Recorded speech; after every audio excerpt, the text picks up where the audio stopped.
Oke, lantas cerita anime pun berlanjut di Spare Me Gridlock chapter 676. Maka dari itu Mimin akan langsung lanjut ke ceritanya. Sebelum Yasin diperlihatkan bahwasanya Lusu tengah mengikuti ke Departemen Hukum. Dan pada saat itu pula sebenarnya Lusu tidak mengetahui di mana keberadaan Departemen Hukum tersebut. Dan di sini dia kemudian ditunjukkan oleh seseorang melewati dari Seiko Noda. Tak lama setelah itu, di sini Seiko Noda kemudian marah-marah kepada Luso karena dia diikuti terus oleh Luso. Ia pun berbalik dan berkata sambil ngotot kepada Luso, "Hei, jangan ikuti saya lagi, atau kau akan menerima akibatnya." Ucap Seiko mengatakan itu kepada Luso. Di sini Luso pun kemudian berhenti dan tidak mengatakan sepatah kata pun. Mengetahui pada kali ini Seiko Noda kemudian ingin marah dan akan mengajarnya, Luso kemudian langsung berbalik dan meninggalkan Seiko Noda. Tak lama setelah itu, sepertinya di sini Lusu kemudian meninggalkan dirinya untuk pergi ke tempat lain. Bahkan di sini tanpa pamit di sini Lusu tengah meninggalkannya pergi. Bahkan Seiko kemudian marah-marah juga kepada Lusu. "Hei halo, saya belum selesai untuk ngomong." Ucapnya mengatakan itu. Sementara itu, Lusu pun tidak mendengarkan perkataan dari Seiko dan pergi meninggalkannya. Dan tanpa ingin bertempur melawan Seiko dan juga Nakagawa. Setelah kemudian di sini Lusu kemudian pergi meninggalkan Seiko. Nampaknya Seiko tetap marah kepada Lusu. Bahkan emosi negatif pun muncul dari Seiko Noda plus 666. Maka dari itu, mungkin di sini kelihatannya Lusu sangat ingin mendapatkan emosi negatif. Tak lama setelah itu, di sini nampaknya Seiko kemudian berkata, "Penuh kebencian, siapa ini?" Ucapnya mengatakan itu sambil berbalik. Tampaknya dia pun benci karena dia telah menemui seseorang yang sangat-sangat menjengkelkan. Maka dari itu dia pun sangat marah. Sepertinya dia akan bertarung melawan Luso ketika malam hari. Dan siang hari ketika dia berada di kampus tidak akan normal. Tak lama setelah itu di sini nampaknya Seiko tetap marah dan ingin menghajar Luso. Tapi tiba-tiba ada seseorang yang kemudian memanggil namanya. "Hei Seiko Noda," ucapnya kemudian mengatakan itu kepada Seiko Noda. Tak lama setelah itu, Seiko pun kemudian menatap orang yang ada di belakangnya yang memanggil dirinya. Ia pun mengetahui bahwasanya itu adalah temannya, yakni Nakagawa, dari seperguruan yang menjadi budak. Tak lama setelah itu, Nakagawa kemudian datang menemui Seiko dan berkata kepada dirinya untuk menyampaikan sesuatu. "Hei, kenapa kamu di sini sekarang?" Ucap dari Nakagawa kepada Seiko. Nampaknya di sini pertemuan mereka sudah dijanjikan, tapi di sini karena keterlambatan atau karena ulah Luso, maka mereka pun tidak jadi untuk bertemu dengan cepat. Maka dari itu di sini Nakagawa sedikit marah kepada Seiko Noda. Lantas Nakagawa pun berkata, "Kenapa kamu di sini sekarang?" Ucapnya mengatakan itu. Sambil tenang di sini, kemudian Seiko pun berkata bahwasanya dia tidak mengetahui departemen hukum yang ia katakan sebelumnya. Tak lama setelah itu, Seiko pun berkata kepada Nakagawa sambil menatap wajahnya, "Hei, saya tidak tahu bagaimana departemen hukum Anda akan pergi, atau bagaimana cara saya untuk ke departemen hukum di fakultas ini." Ucapnya mengatakan itu kepada Nakagawa. Nampaknya karena ketidaktahuan bahwasanya Seiko tidak mengetahui lokasi dari departemen hukum, maka dari itu dia pun tidak mampu untuk bergegas pergi ke sana dan menemui Nakagawa dengan lebih cepat. Setelah mendengarkan ocehan dari Seiko, di sini nampaknya Nakagawa sedikit kesal. Ia pun lantas berkata kepada Seiko, "Tidak bisakah kamu menanyakan jalannya kepada orang lain?" Ucapnya mengatakan itu. Meskipun di sini Seiko telah menanyakan kepada semua orang, dia pun tidak mengetahui dan berjalan cukup lambat. Maka dari itu, Nakagawa pun berpikir bahwasanya dia tidak pernah bertanya kepada orang lain. Maka dari itu, ia pun datang dan terlambat. Tak lama setelah itu, Nakagawa pun berkata kepada Seiko, "Hei, lupakan saja, saya tidak akan berbicara omong kosong dengan Anda lagi." Ucapnya mengatakan itu. Di sini Nakagawa pun ingin menyampaikan informasi secara to the point kepada Seiko. Maka dari itu, Nakagawa kemudian memberikan informasi terkait siapa yang terbangkitkan. Mungkin saja ini adalah ulah Saito yang memberikan informasi itu kepada Nakagawa. Tapi itu hanya kemungkinan. Maka dari itu, Nakagawa di sini ingin menyampaikan siapa yang ada di target di dalam foto-foto tersebut. Tak lama setelah itu, Nakagawa pun memberikan fotonya kepada Saito. Yang tersembunyi terjaga mungkin ada di antara mereka. Ucapnya mengatakan itu, selesaikan uji coba sesegera mungkin. Sang master tidak memiliki kesabaran untuk menunggu lebih lama lagi. Ucap Nakagawa kepada Noda. Nampaknya di sini dia telah diinstruksikan oleh pemilik budak untuk menyelesaikan misi yang telah ia berikan kepada mereka berdua. Dan di sini Seiko bertugas untuk mencari tahu siapa metahuman yang terbangkitkan. Dan ia mengetahui bahwasanya di sini Chiba telah terbangkitkan dan mendapat ke peringkat pertama.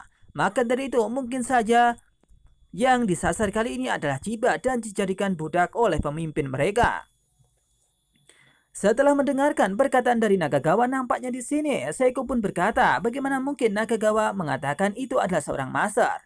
Ia pun lantas tersenyum dan berkata, hehe, master, menyebutnya dengan cukup lancar. Ucap dari Saito berkata kepada Nakagawa, kenapa kali ini Nakagawa menyebutnya sebagai master?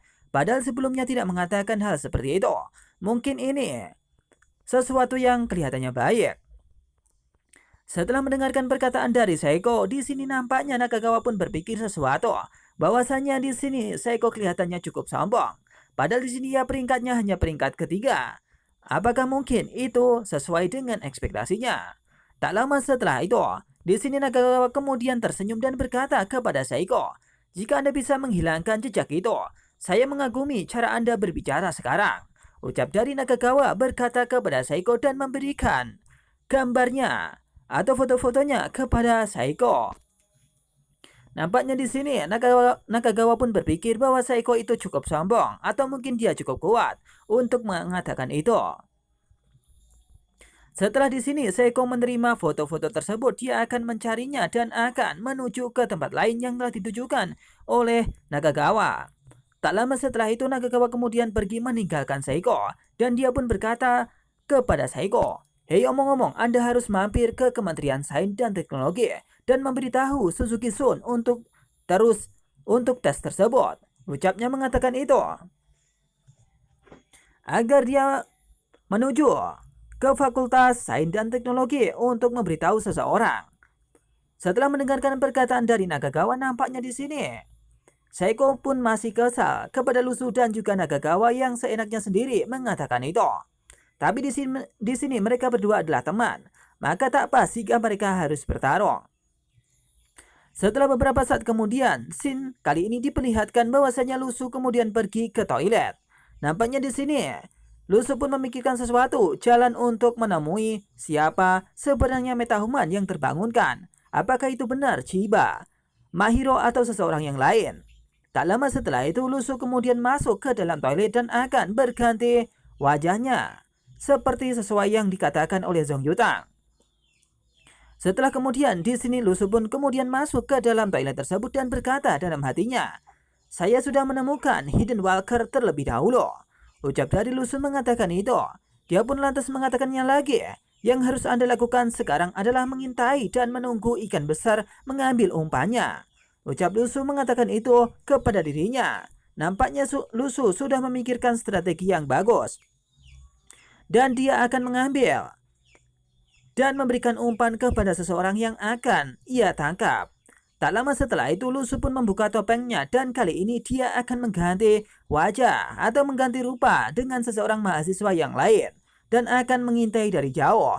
Sosok itu adalah seseorang yang kemudian dianggap paling miskin di sekolahnya atau di universitasnya. Tak lama setelah itu Lusu pun membuka topengnya dan akan memakainya lagi. Saatnya identitas cadangan Anda berguna. Ucap Lusu mengatakan itu. Nampaknya di sini Lusu pun akan memakai identitas baru, yang dimana di sini tidak akan seperti yang pertama. Tak lama setelah itu Lusu pun sudah memakai identitas barunya, yakni identitas di mana orang tersebut adalah orang yang tidak terlalu tenar di sekolahannya. Tapi di sini ia tenar karena tidak mempunyai uang yang cukup banyak. Ia adalah mahasiswa tahun kedua di Fakultas Sains dan Teknik Universitas Koshikan.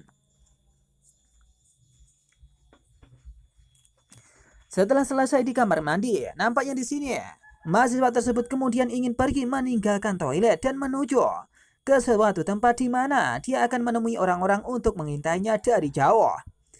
Tak lama setelah itu, nampaknya setelah keluar dari toilet, Lu Su pun menemui seseorang yang tidak lama setelah ia kenal. Lu Su pun mengetahui bahwasanya wanita itu adalah wanita yang pernah bertanya soal fakultas hukum yang kemarin. Kenapa dia berada di sini? Pikir Lu Su sambil melihat dirinya. Tak lama setelah itu, di sini nampaknya Seiko Noda pun ingin bertanya kepada Lu Su terkait di mana fakultas sains dan teknologi. Tak lama setelah itu, di sini Seiko pun berpapasan dengan Lu Su dan berkata lagi. Tapi di sini Lu Su pun kelihatannya canggung. Hei, halo teman sekelas, bagaimana saya bisa sampai Kementerian Sains dan Teknologi? Ucap dari Seiko Noda kepada Lu Su. Tak lama setelah itu, di sini Lu Su pun berkata dalam hatinya, kenapa orang ini tadi? Baik, kenapa dia lagi? Ucapnya mengatakan itu di dalam hatinya. Sebelum dia akan menginformasikan di mana letak departemen fakultas atau fakultas sains dan teknologi di sini, nampaknya Lu Su kemudian langsung memberitahu di mana lokasinya. Hei, jalan lurus jauh 500 meter. Belok kiri lurus jauh 300 meter. Dan belok ke kanan ya, oke? Ucapnya mengatakan itu kepada Seiko Noda. Nampaknya di sini informasi itu kemungkinan benar. Tampak di sini Seiko Noda kemudian tersenyum menatap Lu Su. Nampaknya ini adalah seseorang yang ia cari selama ini. Dia mengetahui lokasinya. Tak lama setelah itu, Seiko Noda pun berkata dan berterima kasih kepada Lu Su sambil mengucapkan terima kasih dan membukukan badannya. Oke, terima kasih. Ada lebih baik daripada orang yang menunjukkan jalan kepada saya sekarang. Jauh lebih baik, ucapnya mengatakan itu. Nampaknya di sini ia pun memuji kebaikan Lu Su yang telah memberikan informasi di mana letak Departemen Sains dan Teknologi. Maka dari itu, mungkin saja di sini Seiko sangat senang karena tidak sama seperti orang yang kemarin, yang saat itu menunjukkan lokasi yang salah atau malah menipunya. Tak lama setelah itu, di sini nampaknya Lu Su kemudian berkata kepada Seiko Noda sambil menunjuknya. Hei, ini jurusan sastra, ucap dari Lu Su mengatakan itu dengan sangat lirih. Ia pun mengatakan itu kepada Seiko Noda dan di sini ia pun tersenyum kepada Seiko Noda dan tanpa bersalah. Nampak di sini Seiko Noda pun berpikir bahwasanya semua orang di kampus tersebut kemudian sedikit gila. Maka dari itu, Seiko Noda pun ingin bertarung saja melawan orang tersebut atau orang-orang yang ada di fakultas tersebut. Apa? Ingin? Ucapnya mengatakan itu. Di sini dia pun kelihatan bego karena dia telah dibegoki oleh orang-orang yang ada di sekolah ini. Maka dari itu, di sini mungkin adalah tindakan yang tidak pas. Maka dari itu, Seiko Noda pun akan bertanya kembali kepada Lu Su. Hei, itu saya bertanya di mana Kementerian Sains dan Teknologi. Ucapnya mengatakan itu kepada Lu Su. Nampaknya di sini Lu Su pun tak tinggal diam. Dia pun ingin terus mendapatkan emosi negatif. Saya juga tidak tahu, ucap Lu Su mengatakan itu. Bahkan ketika ucapan itu muncul lagi dari mahasiswa yang berada di kampus tersebut, nampaknya di sini Seiko Noda pun berpikir bahwasanya semua orang di sini telah gila. Ia pun kelihatannya membatu dan pada saat itu pula Lu Su kemudian pergi meninggalkan dirinya dengan begitu saja. Nampaknya di sini mungkin dia sangat emosi. Hei, apakah siswa di sekolah ini semuanya gila? Apakah ada panduan seperti itu? Ucapnya mengatakan itu. Nampaknya di sini karena ulah dari siswa-siswa yang ada di sini kemungkinan dia akan gila atau orang-orang di sini memanglah gila. Maka dari itu mereka ketika ditanya tidak akan pernah memberikan jawaban yang memuaskan kepada Seiko. Lantas emosi negatif pun muncul dari Seiko Noda plus 748. Rupanya ini cukup menarik dan akan dijadikan Lu Su sebagai bahan candaan. Tak lama setelah itu Lu Su kemudian pergi ke halaman untuk mencari sesuatu. Nampaknya di sini halamannya cukup luas dan dia akan santai-santai sambil mengintai dari sini. Mungkin kelihatannya ini akan menarik. Dan tak lama setelah itu, Lu Su pun kemudian mengeluarkan handphonenya dan akan melaporkan kepada Song Jutang. Ia pun bingung ketika dia berada di fakultas ini dan dia ingin tahu denah yang ada di kampus tersebut. Hei, tolong, saya butuh peta Universitas Kokushika. Ucap dari Lu Su saat itu memberikan informasi atau menanyakan informasi kepada Song Jutang. Ia juga menanyakan sesuatu terkait jadwal di fakultas hukumnya. Setelah beberapa saat kemudian di sini nampaknya Song Jutang kemudian memberikan informasi kepada Lu Su. Tak lama setelah itu, Lu Su pun kemudian masuk lagi ke dalam fakultas hukum dan kemudian bersama dengan orang-orang yang lain. Itu di sini, ucap dari Lusu mengatakan itu. Ia pun sudah berada di Fakultas Hukum. Nampaknya dia akan masuk, di mana dia akan belajar bersama dengan teman-teman yang lain. Tak lama selang beberapa saat kemudian di sini Lusu kemudian masuk ke dalam ruangan. Tapi di sini ada yang aneh. Kenapa Lusu kemudian diteriaki dan dikata-katai oleh semua orang yang ada di dalam sana? Bahkan ketika dia lewat di sini, perempuan-perempuan yang ada di sana kemudian tidak merasakan kepahitan yang telah dijalani oleh Lusu tersebut. Setelah beberapa saat Lusu kemudian melangkah, dia pun berjalan untuk pergi ke bangkunya. Nampak di sini orang-orang yang ada di dalam fakultas tersebut ternyata kelihatannya cukup ramai. Ia pun banyak sekali siswa yang kemudian bercengkrama. Di sini juga ada seseorang yang telah ia kenal sebelumnya, yakni Chiba Mahiro dan juga Saito. Tampak di sini mereka berdua kemudian menatap Lusu dengan tatapan yang tajam. Mungkinkah mereka berdua mengetahui identitas Lusu? Atau di sini mungkin mereka telah mengetahui apa yang telah Lusu lakukan? Tak lama setelah itu Lusu kemudian berangkat untuk pergi ke tempat duduknya. Dan di sini nampaknya orang-orang di sana kemudian membicarakan terkait dengan Lusu atau identitas Lusu yang saat ini tengah dipakai. Setelah itu Lusu kemudian duduk di bangku tersebut. Dan dia menatap seseorang di sana. Nampaknya ada segerombolan orang yang kemudian membicarakan dirinya. Lihat, bukannya itu adalah Hiroshi Kushiyama? Ucapnya mengatakan itu. Nampaknya di sini semua orang pun mengatakan sesuatu terkait dengan Lusu, terkait identitas yang ia pakai saat ini sebagai Hiroshi. Setelah mendengarkan perkataan mereka, nampaknya di sini Lusu pun mengetahui bahwasanya di sini dia akan sebagai seorang idola. Seseorang di sana pun lantas berkata terkait dengan Hiroshi, "Saya tidak berharap dia datang ke departemen hukum kami untuk mengaudit." "Diam, pelankan suaramu, jangan biarkan dia mendengarmu," ucap dari salah satu temannya yang kemudian mengatakan bahwasanya di sini dia tidak akan mengatakan atau merumpi secara terang-terangan, maka dari itu Hiroshi akan mendengarnya.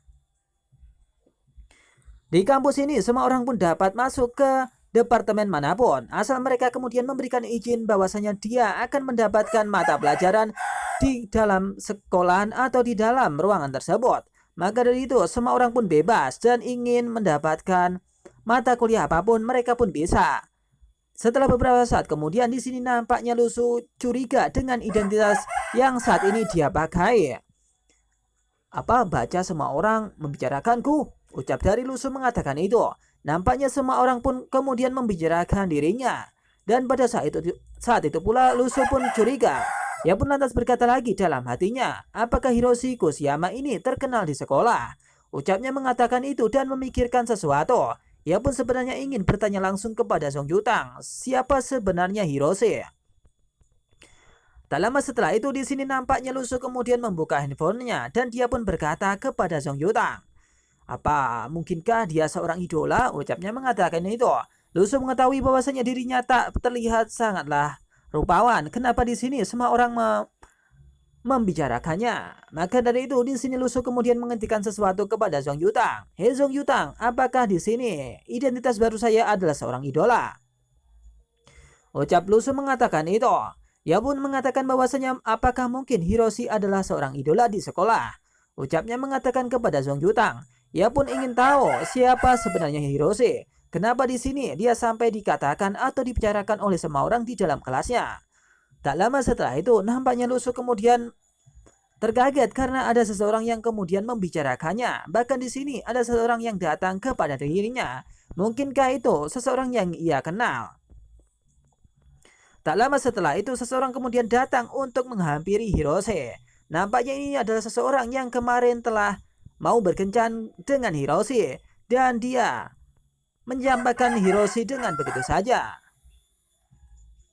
Tak lama setelah itu, perempuan tersebut pun berkata, "Hiroshi, tidak mungkin kita kembali bersama kan?" ucapnya mengatakan itu. Ia mengatakan tidak akan bisa melanjutkan hubungannya dengan Hiroshi. Maka dari itu mereka pun akan berjauhan. "Anda hanya akan mengganggu saya dengan mengganggu saya seperti ini," ucapnya mengatakan itu kepada Lusu. Nampaknya di sini Lusu pun bingung kenapa orang ini mengatakan seperti itu. Bahkan di sini Lusu tidak mengetahui apa yang mereka katakan. Lusu merasa bingung dan ingin menanyakannya langsung kepada Song Yutang. Apa sebenarnya yang dilakukan oleh Hiroshi? Lusu pun nampak bertanya-tanya dan ingin mengatakan sesuatu, tapi apa yang akan dikatakan oleh Lusu? Nampak di sini, ia pun berkata dalam hatinya, apa yang sedang terjadi di sini? Ucap Lusu yang saat itu tengah bingung. Bagaimana? Identitasnya kali ini sangat tidak berguna, atau mungkin ribet sekali. Setelah beberapa saat kemudian, di sini nampaknya orang lain pun kemudian membicarakan mereka berdua. Lebih tepatnya membicarakan soal Hiroshi. Wow, ada pertunjukan yang bagus untuk ditonton, ucap salah satu dari perempuan di kelasnya. Tak lama setelah itu seseorang yang lain berkata, ceritakan dengan cepat mengapa Hiroshi Guyama dicampakkan, ucapnya mengatakannya itu. Lantas temannya yang satu pun berkata, ini bukan karena kondisi keluarganya yang miskin. Ucapnya lagi kepada mereka. Nampaknya di sini Lusu pun saat ini tengah tahu bahwasanya mungkin ini akibat dia dicampakkan oleh seseorang yang ada di depannya dan dia kelihatan miskin. Maka dari itu dia sudah sepantasnya untuk dibicarakan oleh semua orang. Tak lama setelah mendengarkan percakapan itu, di sini Lusu pun menyimpulkan bahwasanya mungkin saja Hiroshi ini sesuatu yang sangat menyebalkan bagi semua orang yang ada di sini. Tak lama setelah itu seseorang pun lantas berkata, karena di sini Lusu pun sangat mampu untuk merasakan dan mendengar cukup jelas. Maka dari itu perempuan itu lantas menceritakan sesuatu terkait di mana sebelumnya dia telah berkencan kepada seseorang yang ada di depannya tersebut. Bahkan di sini orang tersebut pun memberikan boneka yang kelihatannya tidak mahal. Hei, merayakan ulang tahunnya yang bulan lalu dan hadiah dari Hiroshi terlalu murah, ucapnya mengatakan itu kepada semua orang di depannya. Maksudnya kepada teman-temannya sampai-sampai Hiroshi mendengarkannya sendiri. Nampaknya Lusu pun saat ini tercengang mendengar perkataan dari teman-temannya tersebut. Nampaknya ia mengetahui bahwasanya sebelumnya Hiroshi tengah memberikan sesuatu di ulang tahun dari temannya atau seseorang yang dia cinta. Tapi di sini orang tersebut kemudian menolaknya dengan mentah-mentah dan membuang hadiah tersebut karena dinilai bahwasanya hadiah itu tidaklah cukup mahal. Tak lama setelah itu, perempuan yang kemudian diagung-agungkan oleh Hiroshi tersebut kemudian berkata bahwasanya mungkin itu tidaklah terlalu pantas. Biarkan Meihu kehilangan muka di depan teman-temannya. Ucapnya mengatakan itu kepada temannya yang lain. Nampaknya perempuan yang dicintai oleh Hiroshi itu kemudian sangat marah ketika dia dikasih sesuatu yang tidak mahal, padahal di situ semua orang pun melihatnya. Dan pada saat itu pula dia pun kesal dan membuang hadiah yang diberikan oleh Hiroshi tersebut. Nampaknya di sini karena ulah tersebut, Hiroshi kini jadi bahan perbincangan oleh orang-orang di kelasnya. Lusu pun berpikir sesuatu, apakah mungkin itu adalah drama yang berdarah semacam ini akan terjadi di dalam diriku. Ucap Lusu mengatakan seperti itu. Nampaknya di sini terlalu lamban jika dia harus memakai identitas ini. Bahkan dia harus meneruskan perjalanannya ketika dia dicampakkan oleh perempuan. Tidak bisakah Anda melakukan tugas secara normal? Ucap Lusu mengatakan itu dalam hatinya. Nampaknya sebenarnya Lusu menginginkan pekerjaan yang normal, tidak seperti ini. Bahkan dia diejek oleh semua orang, bahkan mereka pun dibully. Tak lama setelah itu nampaknya Lusu pun berkata kepada perempuan yang ada di depannya, "Oke, di kursi saya tidak ingin berbicara dengan Anda sekarang." Ucap Lusu mengatakan itu kepada perempuan yang ia cintai, atau Hiroshi yang mencintai dirinya. Setelah mengatakan hal tersebut, nampaknya di sini ia pun sedikit marah dan berkata kepada Lusu, "Apakah Anda berharap untuk akankah kita menjadi orang asing di masa depan?" Ucapnya mengatakan itu kepada Hiroshi. Nampaknya di sini perempuan tersebut pun mengatakan apakah mungkin di masa depan mereka akan saling mencampakkan. Maka dari itu mungkin di sini Lusu akan mengatakan sesuatu yang jujur kepada perempuan tersebut. Ia pun lantas berkata kepada dirinya, "Itu yang Anda katakan, saya tidak bisa mengatakannya." Ucap Lusu mengatakan itu. Bahkan di sini perempuan tersebut kemudian tercengang dan berkata kembali kepada Lusu, "Kenapa kamu tidak bisa mengatakannya?" Ucapnya mengatakan itu lagi kepada Lusu. Nampaknya di sini mereka pun adu argumen dan ini adalah sesuatu yang menarik bagi Lusu. Tak lama setelah itu Lusu pun berkata kembali kepada dirinya, karena sumpah yang diucapkan tidak akan menjadi kenyataan saat diucapkan. Hahaha. Ucap Lusu mengatakan itu. Nampaknya jika seseorang kemudian mengatakannya secara lantang, maka dari itu ucapannya tidak akan pernah terkabulkan untuk dilakukan. Setelah mengatakan seperti itu, nampaknya Lusu di sini cukup lega karena dia mengetahui bahwasanya orang yang ada di depannya mungkin saja akan marah ketika mendengar perkataannya tersebut. Tampak di sini perempuan tersebut pun kemudian sangat marah dan dia membatu tidak bisa mengatakan sepatah kata pun kepada Hiroshi. Lantas kemudian emosi negatif pun muncul dari Okita plus 666. Nampaknya di sini orang yang dicintai oleh Hiroshi tersebut kemudian dicampakkan oleh Lusu. Tak lama setelah itu nampaknya di sini Chiba kemudian menatap Lusu dengan tatapan yang tajam. Bahkan di sini Lusu pun mampu untuk melihatnya bahwasanya ini mungkin cukup berbeda. Tak lama setelah itu Chiba pun kemudian menatap Lusu dengan tatapan yang tajam dan tidak menoleh ke arah lain. Bahkan Lusu menyadari bahwasanya itu adalah tatapan peringkat pertama. Apakah dia melakukan sesuatu? Apakah dia tahu bahwa di sini